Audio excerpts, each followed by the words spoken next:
नमस्कार मित्रों, Atul IAS academy के यूट्यूब चैनल पर आप सभी का बहुत बहुत स्वागत है। मेरा नाम आस्था शर्मा है। आज हम एक नई सीरीज़ स्टार्ट करने वाले हैं जिसका नाम है टारगेट सीरीज़। जैसा कि हमने अपनी उद्देश्य वाली वीडियो के अंदर डिस्कस किया था कि ईपीएफओ जो एग्ज़ाम है वो 2 जुलाई को आयोजित होने वाला है। इसमें 2 तरह की वैकेंसीज़ निकाली गई हैं। पहली जो परीक्षा होगी ईओ एओ की यानी इन्फोर्समेंट ऑफिसर अकाउंटिंग ऑफिसर की, और दूसरी जो एग्ज़ाम होगी वो होगी एपीएफसी की यानी असिस्टेंट प्रोविडेंट फंड कमिश्नर यानी सहायक भविष्य निधि कमिश्नर की। तो इन दोनों पोस्ट के अंदर कुछ जो सिलेबस के टॉपिक्स हैं उनको उनके ऊपर एमसीक्यू सीरीज़ हम लोग लेकर आएंगे, ऐसा हमने अपनी उद्देश्य वीडियो के अंदर आप लोगों को बताया था। तो आज हम एक बहुत ही नए टॉपिक की एमसीक्यू सीरीज़ आप लोगों के लिए लेकर आए हैं जिसका नाम है औद्योगिक संबंध। जैसा कि हमने अपनी उद्देश्य वाली वीडियो में डिस्कस किया था कि 4 विषय ऐसे हैं जो बाकी सब एग्ज़ाम्स में इनके बारे में अभी तक पूछा नहीं गया, जैसे औद्योगिक संबंध हो गए, इसके अलावा हमारे श्रम कानून हो गए और हमारा इंश्योरेंस वाला बीमा वाला जो टॉपिक हो गया, सामाजिक सुरक्षा हो गया और अकाउंट्स यानी जो लेखांकन वाले जो सवाल हैं ये अभी तक किसी और टॉपिक मतलब और एग्ज़ाम में नहीं पूछे गए, ईपीएफओ में ही पूछे जाने वाले हैं। इसलिए हमने इसे सबसे पहले प्लान किया है। सबसे पहले हम लोग इसकी एमसीक्यू सीरीज़ इन चारों विषयों की लेकर आएंगे। सबसे पहले हम लोग इंडस्ट्रियल रिलेशन या औद्योगिक संबंध की लेकर आ रहे हैं। इसके बाद में हम लोग लेकर आएंगे श्रम कानून की। श्रम कानून के बाद में हम लोग नेक्स्ट जो सीरीज़ लेकर आएंगे वो लेकर आएंगे बीमा के ऊपर, इंश्योरेंस के ऊपर। उसके बाद हम लोग लेकर आएंगे सामाजिक सुरक्षा के ऊपर। उसके बाद हम जो अपनी सीरीज़ लेकर आने वाले हैं वो लेकर आने वाले लेखांकन के ऊपर, अकाउंट्स के ऊपर। तो इस तरीके से सिस्टम बाय सिस्टम चारों सब्जेक्ट हम पढ़ेंगे। ये मैं आगे आपको हर एक वीडियो सीरीज़ के अंदर बताती रहूँगी कि आगे कौन सा वाला टॉपिक कवर करूँगी ताकि आप लोग उसकी पढ़ाई भी कर सके। तो आज हमने एक बहुत छोटा सा टॉपिक उठाया है, इसका नाम है औद्योगिक संबंध। ये श्रम कानून के अंदर ही, लेबर लॉज, लेबर कोड्स के अंदर ही आता है। तो इसके छोटे छोटे कुछ क्वेश्चंस हैं जो हम यहाँ पर डिस्कस करने वाले हैं। चलिए आज के हमारे पहले प्रश्न के साथ स्टार्ट करते हैं। हमने औद्योगिक संबंध के जितने भी प्रश्न हैं वो मोस्टली क्वेश्चंस हमने जो है previous year EPFO exam paper से उठाए हैं। उसका कारण ये है कि हम लोग ये पता लगा सके कि पेपर में पैटर्न कैसा आ रहा है। ये पता लगाना बहुत ज़्यादा इसलिए ज़्यादा ज़रूरी है क्योंकि जब तक हमें ये पता नहीं चलेगा कि क्वेश्चंस कैसे आने वाले हैं, प्रश्न कैसे आने वाले हैं, हम उस टॉपिक को तैयार नहीं कर सकते हैं। तो हम प्रश्नों के माध्यम से इस विषय को समझने की कोशिश करेंगे। बाकी आप लोग अपनी किताबों से भी इस टॉपिक को प्रिपेयर कर सकते हैं। अगर आप लोग बोलेंगे तो मैं आपके साथ में इसकी बुक लिस्ट भी शेयर कर दूंगी। अगर आप लोग इसको मेंशन करेंगे तो ज़रूर हम लोग इसमें भी आगे जो है वो डिस्कशन करेंगे। छोटी छोटी हम मतलब जो बोलते हैं ना स्मॉल सीरीज़ जो है वो इसके ऊपर भी लेकर आएंगे अगर आप लोगों का मोटिवेशन रहा तो। अभी हम लोग हाल फिलहाल एमसीक्यूज डिस्कस कर रहे हैं ताकि हमको इस टॉपिक से आने वाले प्रश्नों का अंदाज़ा लग सके। हमारा पहला प्रश्न है, निम्नलिखित में से कौन सा रॉबर्ट हॉक्सी द्वारा पहचाने गए संघवाद के 5 प्रकार्यात्मक प्रकारों में से एक अपवाद है। यानी रॉबर्ट हॉक्सी ने संघवाद जो है यानी हमारे जो व्यापार संघ होते हैं जिन्हें हम ट्रेड यूनियन बोलते हैं, तो वहाँ से एक शब्द निकल कर आया संघवाद। तो जो संघवाद है इसके 5 जो प्रकार हैं प्रकार्यात्मक यानी कार्य से जुड़े हुए, यानी कैसे कार्य इनमें किए जाते हैं, तो उसमें अपवाद कौन से, यानी 1 गलत है और 3 सही हैं। तो यहाँ पे हमें 4 ऑप्शन दिए हैं। पहला व्यापार संघवाद, दूसरा है हिंसक संघवाद, तीसरा है क्रांतिकारी संघवाद और चौथा है विकासवादी संघवाद। तो यहाँ पर हमारा जो अपवाद है यानी जो गलत है वो विकासवादी संघवाद है। तो हमारा सही विकल्प हुआ विकल्प डी। चलिए इसकी व्याख्या की ओर बढ़ते हैं और संघवाद के बारे में, रॉबर्ट हॉक्सी ने जो संघवाद के बारे में बताया है उसके बारे में और जानते हैं। तो जो औद्योगिक जो संबंध होते हैं, इंडस्ट्रियल रिलेशंस होते हैं, वो क्या होते हैं, श्रमिकों और नियोक्ताओं के बीच में जो संबंध रहते हैं उनके बारे में होता है कि कैसे जो व्यापार जो ट्रेड यूनियन होते हैं, व्यापार संघ होते हैं, वो हड़ताल कर देते हैं, किस प्रकार से वो लोग एक्ट करते हैं जिससे आगे आने वाली जो उद्योग हैं उनकी जो प्रोडक्टिविटी यानी उनकी जो वो लोग कैसे काम कर रहे हैं उससे बहुत फ़र्क पड़ता है। तो इन सब चीज़ों को समझने के लिए रॉबर्ट हॉक्सी ने संघवाद को समझाया था कि रॉबर्ट ने मुख्य रूप से श्रम संगठन के बीच कार्यात्मक प्रकार के ट्रेड यूनियन के विचार की स्थापना और मौजूद प्रमुख प्रकारों का पता लगाने का वर्णन किया। इसमें जो एक संघ होता है उसका गठन होता है सहमत लक्ष्यों, नीतियों और विधियों के एक सेट पर।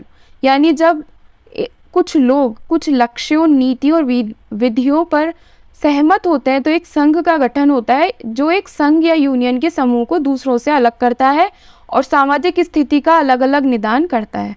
हॉक्सी ने अपनी संरचना और कार्यात्मक संचालन के आधार पर संघ की विभिन्न श्रेणियों जैसे व्यापार संघवाद, मैत्रीपूर्ण या उत्थान संघवाद, क्रांतिकारी संघवाद, शिकार संघवाद या आश्रित संघवाद का उल्लेख किया है। तो ये 4 प्रकार के संघवाद रॉबर्ट हॉक्सी ने बताए हैं, किस पर?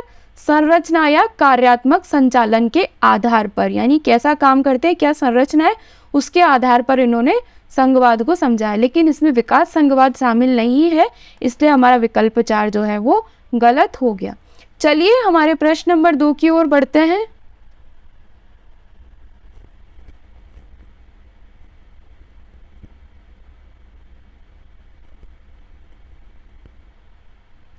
तो जो श्रम संगठन होते हैं जिन्हें हम ट्रेड यूनियन बोलते हैं, उनका एक बहुत बड़ा रोल होता है, उसी को यहाँ पर औद्योगिक संबंधों में समझाया गया है। इसके अलावा इंटरनेशनल लेबर ऑर्गेनाइजेशन यानी अंतर्राष्ट्रीय श्रम आयोग जो है उसके बारे में भी यहाँ पर जो है बताया गया है।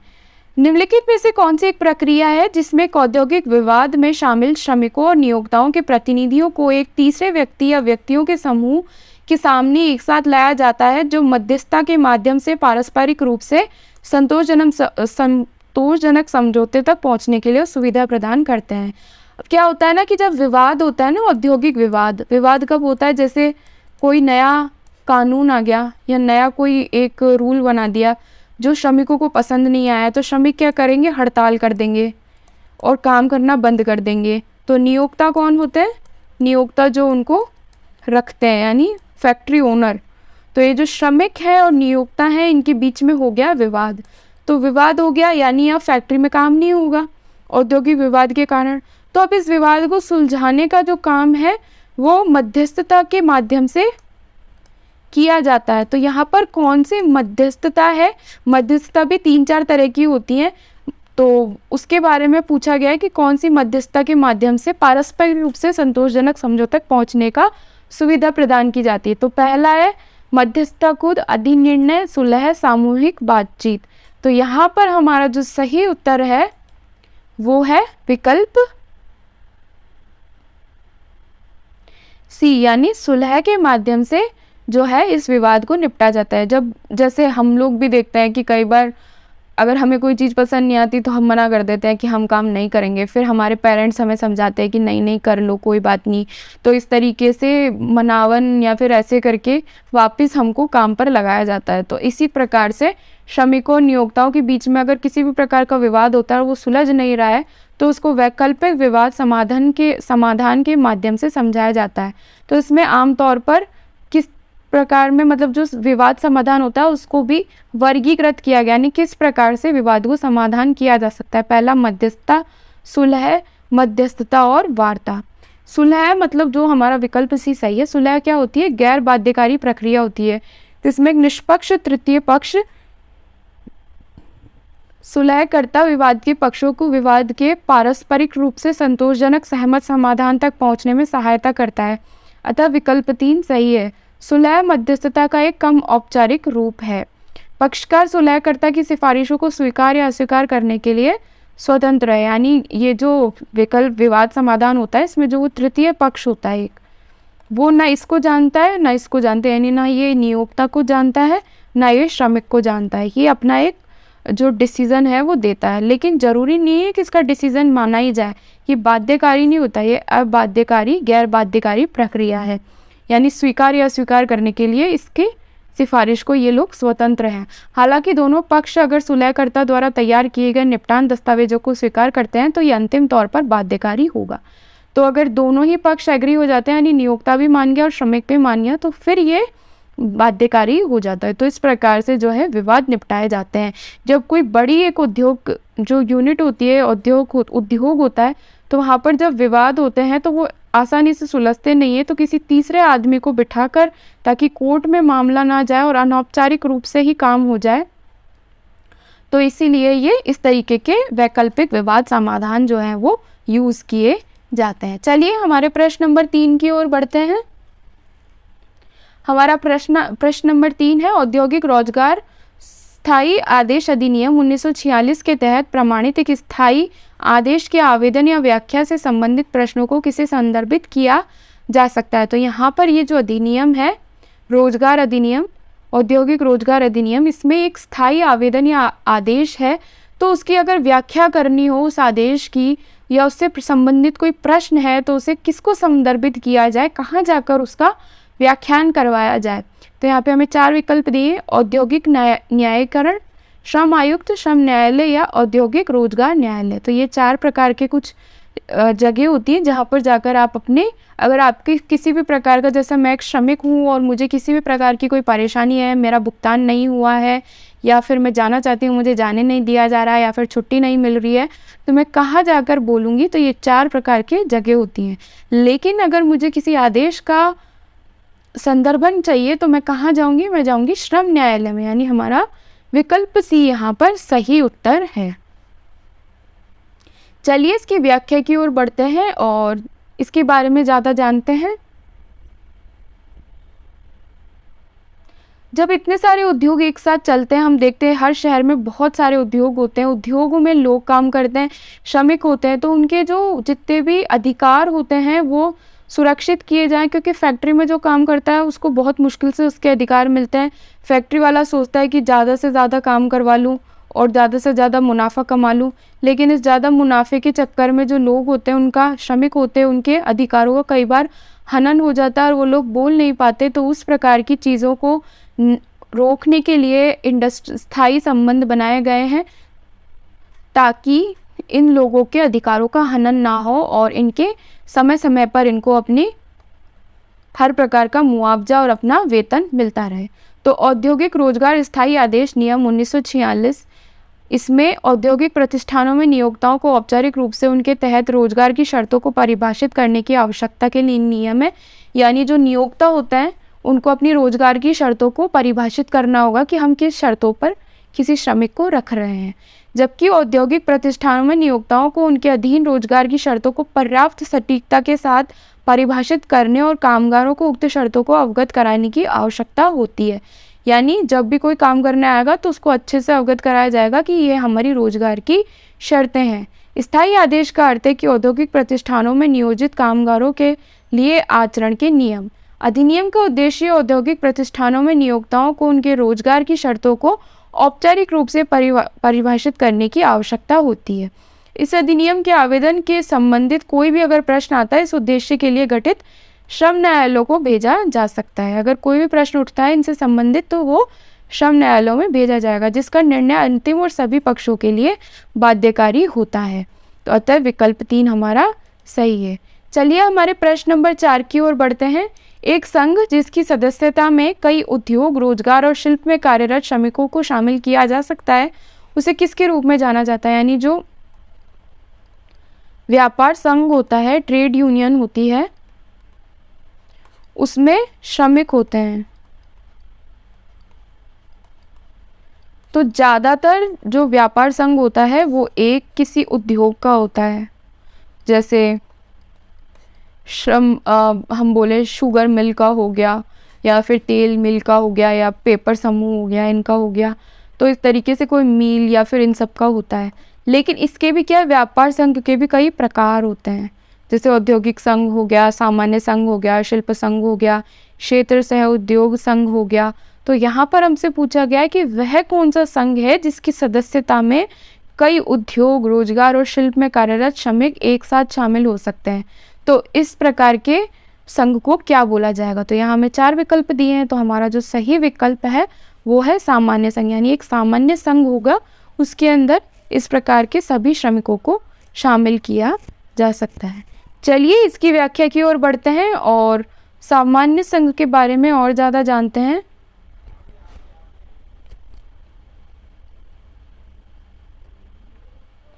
विभिन्न प्रकार के ट्रेड यूनियन हो सकते हैं, जैसे क्राफ्ट यूनियन हो गया, इंडस्ट्रियल यूनियन, या यूनियन यानी संघ, व्यापार संघ, इसे इंग्लिश में यूनियन कहा जाता है। तो हो सकता है कि कई बार एग्जाम में संघ के रूप की बजाय यूनियन आ जाए, तो ये वर्ड भी आप याद रखें। General union, labour union, blue collar workers union, white collar workers union और रिफॉर्मिस्ट यूनियन आदि। सामान्य संघ के बारे में बताया है, ये किसी प्रकार के विशेष शहर या क्षेत्र के भीतर अपने शिल्प और उद्योग के बावजूद सभी सदस्यों के लिए खुला है। उदाहरण के लिए जमशेदपुर मजदूर संघ, जिसकी सदस्यता में जमशेदपुर के विभिन्न उद्योगों और शिल्प में लगे श्रमिक शामिल हैं। इस मामले में कुशल और अकुशल श्रमिकों के बीच कोई अंतर नहीं है, यानी दोनों प्रकार के श्रमिक यहाँ पर शामिल हो सकते हैं। हमारे प्रश्न नंबर 5 की ओर बढ़ते हैं। उद्योगों के प्रबंधन में श्रमिकों की भागीदारी का प्रावधान किसके अंतर्गत किया जाता है? यानी संविधान के अंदर भी हमें कुछ ऐसे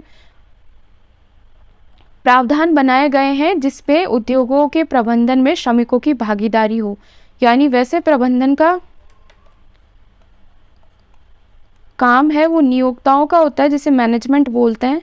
तो जो प्रबंधन है और श्रमिक है उनके बीच में अक्सर विवाद होते रहते हैं, लेकिन हमारा संविधान ये बोलता है कि जो फैक्ट्रीज होती है, इंडस्ट्रीज होती हैं, उद्योग होते हैं, उनके प्रबंधन में श्रमिक भी जो हैं वो शामिल हों।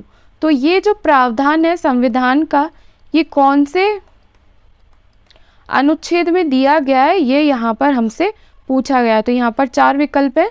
भारतीय संविधान के अनुच्छेद 39A, अनुच्छेद 43A, अनुच्छेद 42, अनुच्छेद 43B। तो हमारे जो राज्य के जो नीति निदेशक तत्व हैं, DPSP, जो हमारे मौलिक अधिकार के बाद लक्ष्मीकांत की बुक के अंदर जो नीति निदेशक तत्व हैं, वहाँ पर अगर आपने लक्ष्मीकांत में पॉलिटी में पढ़ा हो, राज्य व्यवस्था में पढ़ा हो, तो वहाँ पर एक प्रावधान होता है। हमारा सही विकल्प यहाँ पर B है, यानी अनुच्छेद 43A। तो राज्य के जो नीति निदेशक तत्व हैं उसमें अनुच्छेद 43A में ये बताया गया है कि जो उद्योग हैं उनके प्रबंधन में श्रमिकों की भागीदारी होनी चाहिए। तो जो नीति निदेशक तत्व हैं वो प्रावधान ऐसे प्रावधान है जिनको भविष्य में सरकार को आगे आने वाले समय में जो है उनको आगे इंक्लूड करना है। अभी तक वो है नहीं, लेकिन ये सजेशन दिया गया था कि आप सरकार ये काम कर सकती है। तो नीति निदेशक यानी नीति बनेगी तो उसमें निदेशन ऐसे कुछ तत्व वहाँ पर दिए गए थे। तो वहाँ पर एक ये भी है। इसमें कहा गया है कि उद्योगों में लगे उपक्रमों, प्रतिष्ठानों, किसी अन्य संगठन के प्रबंधन में श्रमिकों की भागीदारी को सुरक्षित करने के लिए राज्य उपयुक्त कानून या द्वारा या अन्य किसी तरीके के कदम उठाएगा। प्रबंधन में श्रमिकों की भागीदारी का अर्थ संगठन के निचले स्तर के कर्मचारियों के साथ निर्णय लेने की शक्ति को साझा कर रहा है। यानी अगर कोई भी निर्णय लिया जाता है तो निचले स्तर पर जो श्रमिक कार्य कर रहा है उससे पूछा जाए। ठीक है, तो जब कोई निर्णय लिया जाए तो उससे पूछा जाए, तो उसको बोलते हैं कि श्रमिकों की प्रबंधन में भागीदारी बढ़ी। तो इस प्रकार से मित्रों आज हमारे 5 MCQ प्रश्न औद्योगिक संबंधों के लिए समाप्त होते हैं टारगेट सीरीज़ की। अगर आपको ये टारगेट सीरीज़ की फर्स्ट वीडियो पसंद आती है तो प्लीज़ वीडियो को लाइक करें, अपने हिंदी माध्यम के सहपाठियों के साथ इसे ज़रूर शेयर करें। हमारे चैनल को 1 महीने तक रोज़ वीडियोस वॉच करने के लिए सब्सक्राइब करें। रोज़ हम एक वीडियो लेकर आएंगे, रोज़ एक टॉपिक डिस्कस करेंगे। आज हमने औद्योगिक संबंध डिस्कस किया, कल हम श्रम कानून के ऊपर वीडियो लेकर आएंगे। श्रम कानून थोड़ा लंबा टॉपिक है, इसे एक दिन में निपटाया नहीं जा सकता, इसलिए मैं 2 से 3 दिन तक लगातार MCQ क्वेश्चंस इस पर लेकर आऊँगी, ताकि हमारे ये जितने भी 3-4 विषय हैं जो नए हैं इन पर हम फटाफट से जो है अपनी सीरीज़ पूरी कर लें। और उसके बाद में हमारे जितने भी कॉमन विषय हो गए, जैसे हमारा कंप्यूटर हो गया, साइंस हो गया, हिस्ट्री हो गई, पॉलिटी, इतिहास हो गया, राज्य व्यवस्था हो गया, विज्ञान हो गया, अर्थव्यवस्था हो गई, तो इनके तो हम बाद में भी कर सकते हैं, लेकिन पहले जो ये नए नए जितने भी विषय हैं इनके टॉपिक्स हम पहले डिस्कस कर रहे हैं। तो कल हम श्रम कानून के ऊपर वीडियो सीरीज़ लेकर आएंगे। अगर आपको हमारी ये वीडियो सीरीज़ पसंद आती है तो प्लीज़ इसे लाइक करें। अतुल IAS अकेडमी के साथ जुड़ने के लिए आप सभी का बहुत बहुत धन्यवाद।